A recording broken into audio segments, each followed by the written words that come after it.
नमस्कार मंडळी, स्वागत आहे आपणा सर्वांचे हिरवळ आणि मी या यूट्यूब चॅनलवर. तर चला, आज आपण चाललो आहे मस्त असं रात्रीची सफर करायला. आज खूप दिवसानंतर अशी रात्रीची सफर करणार आहोत. चला तर मग तुम्ही माझ्यासोबत. खूप जोरात भूक लागली होती थंडगार वारा लागल्यानंतर. मग अस्मितामध्ये मस्त वडापाव खाल्ला. छान असा फेमस वडापाव आहे इथला. आणि मग पुढची सफर सुरू झाली. तर आता आम्ही कुठं आलो आहे काहींना समजलेलंच असेल. तर हे आहे शनी मंदिर आणि आता आपण तिथून जातो आहे पुढे गावाकडच्या रस्त्याला. तर आज आहे जत्रा सासवड आणि बेवडीची. तर मी चालले आहे मामाच्या गावाला आणि आज खूप दिवसानंतर मामाच्या गावाकडे यात्रेसाठी जाणार आहोत. वाटेमध्ये खूप सगळ्या आठवणी आणि ह्या सगळ्या पाहिलेल्या गोष्टी दिसत होत्या. पुरंदरेंचा हा वाडा आणि तिथला गणेश मंदिर तर खूपच छान असं दिसत होतं रात्रीच्या वेळेस शक्यतो येणं होत नाही, पण आज उशिरा सुट्टी मिळाल्यामुळं त्यांना आम्ही खूप उशिरा निघालो आहे मामाकडं. तर पाहू शकता यात्रा भरलेली होती. आम्हाला खूप उशीर झाला होता. 10:30 वाजून गेलेत आता. आणि हे मंदिराचं बांधकाम तुम्ही पाहू शकता. भैरवनाथाचं मंदिर आहे आतमध्ये. खूप जुन्या काळामध्ये बांधलेलं मधलं हे मंदिर आहे आणि किती उंच आहे पाहू शकता आपण. 3 ते 4 मजली याचं बांधकाम असेल आत्ताच्या हिशोबाप्रमाणे. आणि प्रशस्त असं हे प्रांगण आणि बाहेरून दिसणारा हा मंदिराचा सुंदर असा नजारा मन मोहून टाकत होता. खूप छान वाटलं हे सगळं रात्रीच्या अंधारात पाहताना. आणि सगळीकडे खूप शांतता होती. यात्रेमध्ये थोडीफार लोक शिल्लक होती, पण जास्त गर्दी आणि गोंधळ असं नव्हता. पाहू शकता आपण छान असं दिसणारं ते मंदिर. आणि भैरवनाथाच्या मंदिराच्या बाहेरूनच दर्शन घेतलं आम्ही आणि पुढं निघालो. पाहू शकता आपण कळसाचं दर्शन घेतल्यानंतर समाधान वाटलं. आणि आता निघालो पुढच्या रस्त्याला. पुढे जाताना करामाईच्या कोपऱ्यावर आपलं घराच्या संगमावर बांधलेलं हे शंकराचं मंदिर किती छान दिसत होतं. पाहू शकता आपण. मनाला अगदी प्रसन्न वाटलं. आणि मी पहिल्यांदाच रात्रीचं हे मंदिर पाहिलेलं आहे. चला तर मग आता पुढं जाऊया आपण. तर पुढे आम्ही पोचलो आहे आता मस्त असे पुरंदराच्या पायथ्याला. आता फक्त पुरंदराच्या लाईटी दिसत आहेत आणि आभाळ तर पाहाल तर तुम्ही बघा चंद्र कसा छान उगवलेला आहे. चला मग आता आम्ही जेवतो. उद्या भेटूया सकाळी.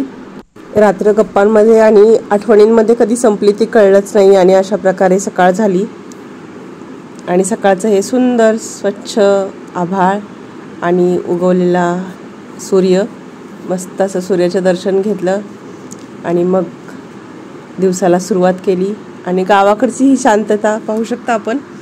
आज आम्ही होतो मुक्कामाला वज्रगडाच्या पायथ्याला. तर हा आहे वज्रगड आणि त्याच्या मागं जो दिसतोय तो आहे पुरंदर किल्ला.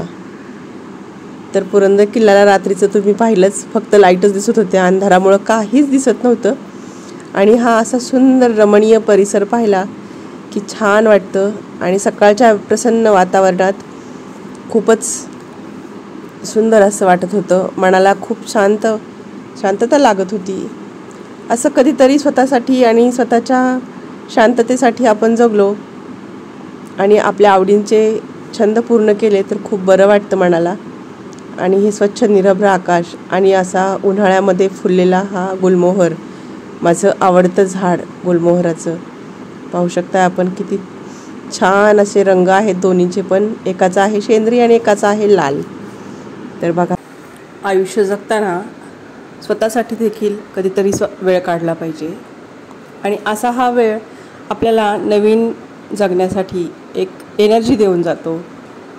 इथं पाहताय तुम्ही मस्त अशी आंब्याची बाग आहे. हापूस आंब्याची लागवड केलेली आहे. पाणी आता यावर्षीपासून त्यांना असणार आहे, पण आतापर्यंत डोक्यावर पाणी घालून त्यांनी ही आंब्याची बाग जगवलेली आहे. आणि रात्री आम्ही आल्यानंतर 11:30 वाजता गाईला वासरू झाले पहा. आणि याचं नाव मी ठेवले कपिली. खूप छान असं देखणं वासरू होतं आणि कपिली खूप छान आहे दिसायला. असं हे शेणाने सारवलेलं अंगण आणि गावाकडच्या मस्त अशा पंक्ती, पाहुणे रावळे सगळेजण खूप पाहुणे आलेले होते. जसं जसं वेळ मिळेल तसं जेवत होते, गप्पा चाललेल्या होत्या. प्रत्येकाचं काहीतरी काम चालू होतं. इथं मणी मांजर आहे आणि इकडं घराचं पण काम चालू आहे. तोपर्यंत मी आपली मस्त झोका खेळत बसले होते. छान वाटतं स्वतःसाठी कधीतरी जगताना. आणि यांनी आता बघा इथं रोपं तयार केलेली आहेत वेगवेगळ्या प्रकारच्या झाडांची. पाहू शकताय आपण, अंजिराची आहेत आणि खूप प्रकारची आहेत बघा.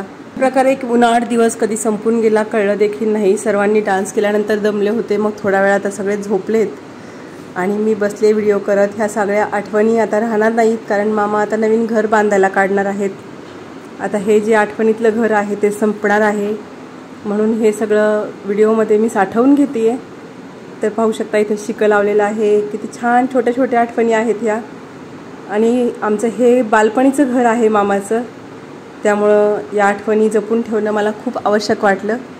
अशा प्रकारे एक उन्हाळ दिवस संपलेला आहे आणि आपली सुट्टी देखील संपलेली आहे. तर व्हिडिओ आवडल्यास नक्की लाईक, शेअर आणि सबस्क्राईब करायला विसरू नका. अशा प्रकारचे पुन्हा नवीन व्हिडिओ मी आपल्यासाठी नक्की घेऊन येईन. नमस्ते, बाय.